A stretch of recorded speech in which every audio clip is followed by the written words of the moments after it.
Okay, so last time we left off with this build, I hit a roadblock because I needed more fittings, I needed more tubing, and I needed a new silicone insert that would actually fit inside of the tubing so that we could bend it properly. And now I have all those things. I got the extra fittings, got the silicone insert that's the right size, and some PET tubing that's long enough to complete all of our runs. So today, we are going to finish this build once and for all. And it's gonna be glorious. We're gonna fill it up, gonna fill the loop and everything, maybe even do some testing if we get around to it. We probably won't get around to mounting it on the wall. That'll probably be a follow-up video where I actually start decking out this side of the studio, and that'll be really exciting as well, as long as my heat gun doesn't break. Oh, thank God it still works. Okay, that would have really sucked. Today's video is brought to you by Slick Deals and their super awesome browser extension. Not only is the extension completely free, guys, but it automatically finds you the best deals on your favorite retail sites to save you the most money possible. And all the deals that it shows you are actually curated by the Slick Deals community, so you only see offers that have been upvoted by other shoppers like you. You go to a retailer's website, click the Slick Deals icon, and bam! You're in Deal City. Population deals. I didn't really know what to expect the very first time I used it, but literally within seconds I was finding all kinds of offers. Like there was a B550 motherboard for 30% off or something like that, where I was like, okay, I don't need that, but that's a really good deal. The extension also automatically adds any site-wide promo codes or coupons at checkout, and it lets you create deal alerts with email and mobile push notifications. This is like the perfect tool to catch all the deals without doing any of the legwork. About 20 million people will be using Slick Deals to help them save money while shopping. So again, it's completely free and saves you money on stuff like computer hardware. Need I continue? If you like saving money, which is a dumb thing to say because who doesn't, click on the link in the description below to start using the Slick Deals browser extension today. Okay, so we're pretty much good to go here. We're just gonna, like I said, pick up right where we left off, which was tube bending. I actually have to backtrack a little bit because if you guys remember in the last video, I already had this run done, which was just a straight shot going down from the radiator to the pump res, and I also had this tube done, or this run. It went up and then left angle, or left-right angle, right into the back of the GPU there. But I'm redoing both of those runs because I wasn't perfectly happy with them. This one was a little bit too short, so I actually had to end up using one of these extenders, and so it wasn't perfectly symmetrical with the other side. I didn't like that. And this one was just slightly crooked. I think it was a little too short. I had to use an extender over here, so I didn't like using that either. So I'm gonna redo both of those, but I repurposed this tube. I repurposed this run with this. So this only has one bend in it right now, but I'm gonna create a second bend right about here. That's gonna go the same direction. So it's gonna go right, just like the top. And that tube is gonna go right here. It's gonna come from, or I guess it's gonna come from the GPU and then go diagonally back into the CPU. So we can still use that tube, we don't have to waste it, but we should have plenty of tubing for the rest of the build. Oh, one more update is that I completely forgot to add a drain valve in all of this. So that's obviously really useful whenever I want to drain the system, which I'm probably gonna have to do at some point for maintenance or whatever, troubleshooting. And usually I put it at the pump res, but because we've got this really nice symmetrical thing going on here, I didn't wanna ruin that. So instead I decided to relocate or move the drain valve up here. So you can see we've actually got a three-way fitting right here. So it's connecting to the radiator. We've got this going to, or it's gonna be coming from our CPU monoblock. And then we've got this cap right here, G1/4 inch cap. So if you remove that, you can basically drain the system. Obviously you'd have to rotate the build so that, you know, this is facing down and all the water comes to this point. But yeah, this is gonna allow us to drain the system pretty easily, and it makes sense right here at the radiator, especially if you're orienting the system the proper way when draining. So that's where we're at. If I remember to put links for everything in the description, I will do that, but without further ado, let's finish this build off once and for all.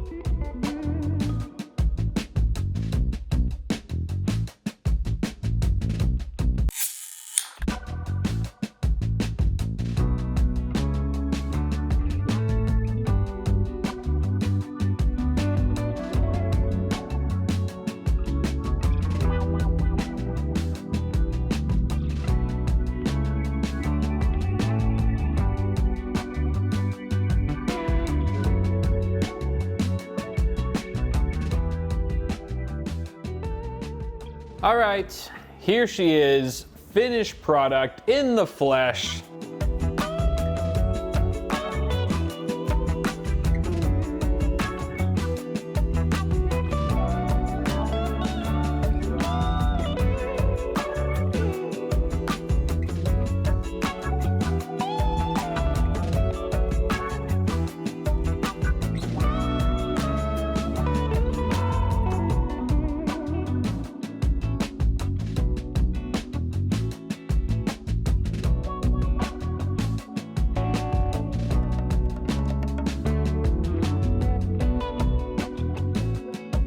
Pretty beautiful.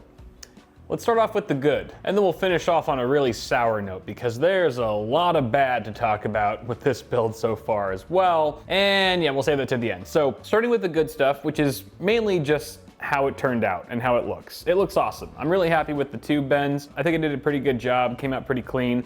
Let's start with this bend and then we'll kind of work our way around. So this one's really straightforward. This is, again, just a right angle going straight into the GPU behind the GPU. Again, I could have routed this tube to the front of the GPU so it would be kind of more symmetrical with this one, but the reason, again, I didn't do that is because I really wanted these two tubes to run parallel to each other, or just symmetrical in terms of the fittings and the sort of depth of those tubes, and that turned out lovely. I mean, it kind of just frames the reservoir tube perfectly, and it looks pretty clean. So that's why I went behind the GPU there, and then we come out here, which also just, you know, routes perfectly behind the actual PCIe cables. And then we also have this guy, which I think is, this whole area actually is my favorite part of the build in terms of the tube runs, just because of how symmetrical this turned out. And this was all by accident. So this one was intentional. I had already planned to do this run, and this came out really clean. It has that sort of 45-degree angle, as you can see. But what I didn't expect was to also make this one a 45-degree as well, and sort of protrude symmetrically with this one. So they kind of, I don't know, it just flows really well. Originally, I was just gonna go straight up.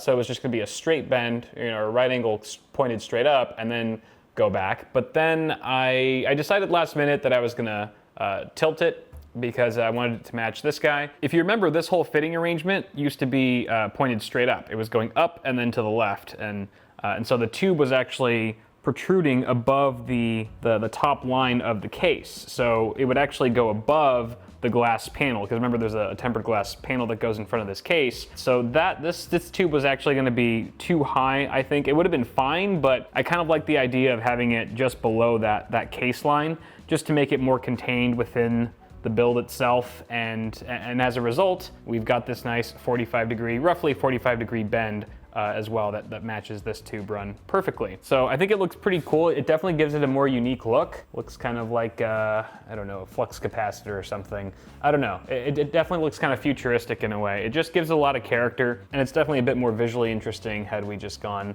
straight up, or even worse, had we just gone straight up from here and then to the left or to the right. That would have been the easy thing to do, but not necessarily the sexiest. So really, really happy with this whole arrangement right here. And then of course, this was just a straight shot. Just had to cut tube to size, going straight down, no bends there.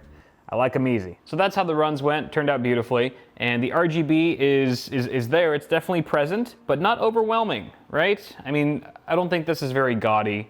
It's not a very gaudy build. It's kind of subdued. I think most of the RGB is definitely in the fans, but it's not like crazy in your face where like all the blades are just dancing around and super bright. It's just kind of an accent lighting on the sides, which is why I really like these uni fans. And this is just very tasteful as well. The Radeon lighting up here. I'm glad it's RGB and not red. I wasn't sure if it was, or actually I was sure because it had the 3-pin 5-volt connector on it, but really glad that this is RGB. Looks nice. And then, you know, a little bit more here, kind of spread out a little bit, but not too in your face. You can't really even see that. That's actually kind of a bummer that the GPU mounted vertically kind of blocks that the heatsink area, because that does look pretty cool. But you can definitely see it when you're standing up and stuff. Altogether, happy with the lighting. I would love to play around with the lighting and change the colors around and stuff, but that's where we get in to the bad stuff. So, where do I begin?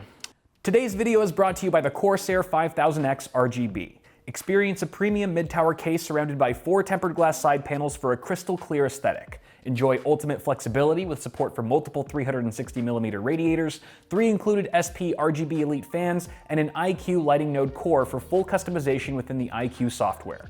To learn more about the Corsair 5000X RGB, click on the link in the description below. I would love to play around with the lighting and change the colors around and stuff, but that's where we get in to the bad stuff. So, where do I begin? For starters, I'm not getting a video signal. I have not been getting a video signal from this system.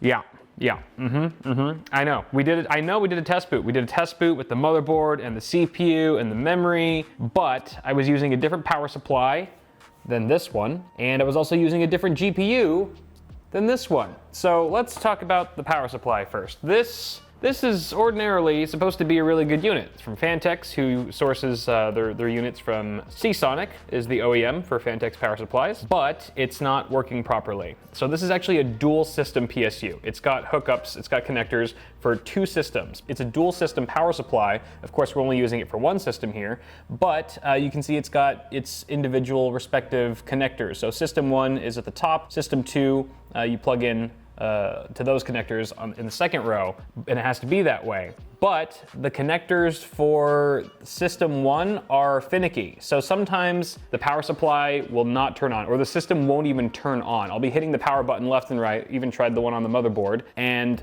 nothing. Absolutely no power whatsoever. The lights on the motherboard will turn on even when it's off, letting me know that there is power flowing to it, but for some reason it doesn't actually turn on. But then again, sometimes it does. So what I tried to do was I plugged these cables into the system 2 connectors, and it turns on every time. It turns on perfectly every time, although I'm not sure, and the manual is not super clear about this, if the second system supports PCIe or if it's just meant to be a system without a discrete GPU, because I still wasn't getting a video signal. So to troubleshoot some stuff, I took a second power supply that I know works, and I connected it to the whole system, except I added a different graphics card. I used the one that we used for the test boot, which is this guy. I had to use a riser cable in order to get it in there, because obviously it wouldn't just fit normally without one, since the vertical GPU is in the way, and I can't just remove that since it's being water cooled currently. So that worked. With that power supply and that GPU and that motherboard, we got a video signal. You know, it was good. We got into the BIOS and stuff. So I knew for a fact that it either had to be the GPU or the power supply in this build that was causing our issue. So what I did next was I removed that GPU and reconnected our water-cooled 6900 XT and still used the same power supply over there. And it did not work. Black screen. No video signal again, which tells me that not only is our power supply finicky and weird and not super reliable, and I'll have to replace that, but our GPU is not outputting a video signal at the moment, and I'm not sure why. It could be the mounting pressure of the GPU block. I've had that happen before, but I'm pretty certain that I actually did a test boot with this GPU at a completely different time. It wasn't even on camera. I just connected it. I didn't even have it water cooled because, you know, if you just boot it for a couple seconds, it's fine. And I remember it working. I remember the GPU working. So something happened between then and now to make this not work. It's driving me crazy. I have no idea. I would actually have to drain the system, take this thing apart, and really play with it for a long time in order to figure out what might be wrong with it. So right now, it's a really, really pretty and expensive brick. That's how we're closing this one out, guys. That's what this is. And until further notice, and until I actually do some more digging, I cannot use this system. Now, while I don't want to have any expectations on how this is all going to pan out, I do want to have some sort of backup plan if, for whatever reason, I cannot get this GPU to work. What do you guys suggest I do? Part of me thinks that I should just use a different card, because that would be honestly the simplest solution. If it really is the GPU that's the issue, you know, it's kind of hard to get a 6900 XT these days, even for me right now. So instead of trying to replace it with another one, I'd probably just use a different graphics card, whether it's AMD or NVIDIA. I have no idea, but I'm just spitballing ideas here, guys, because at this point, everything's up in the air. I don't know what's gonna happen next. Why does this always happen to me? This is the same thing that happened to Prometheus. I finished the build, it looked awesome, and it wouldn't post. It wouldn't even give me a video signal because the GPU was dead for whatever reason. Somehow I've just been plagued with the absolute worst luck when it comes to custom water-cooled builds lately, and I don't like it. It's very frustrating. I was supposed to do benchmarks, I wanted to do some testing and show you guys temperatures and that sort of thing, but in order to do that in this video, I would have to take this apart, drain the loop, take it apart, troubleshoot the GPU, which I might not even fix, by the way, and then I definitely wouldn't be able to really do any of that stuff. But if I did fix it, then I'd have to reassemble it, refill the loop, install Windows, install the games, then test. I would be here till 5 in the morning. So I'm hungry, I gotta eat dinner. So I'm gonna call it off here, guys. At the very least, I got to show you guys the finished product. Let me know what you think. Do you think this looks as cool as I do? I think this looks really cool. And I think it'll look even cooler once I configure the lighting to be a bit more stylized and thematic with what I had in mind. But yeah, give me your 2 cents on that. If you have any ideas on why this GPU isn't working, also feel free to share your thoughts on that. But I'm gonna get out of here, guys. So thank you very much for watching this video. I do appreciate it. If you enjoyed it and you liked the build, toss a like on the video before you go. Get subscribed for more tech content on the way. And I will see you guys in the next video.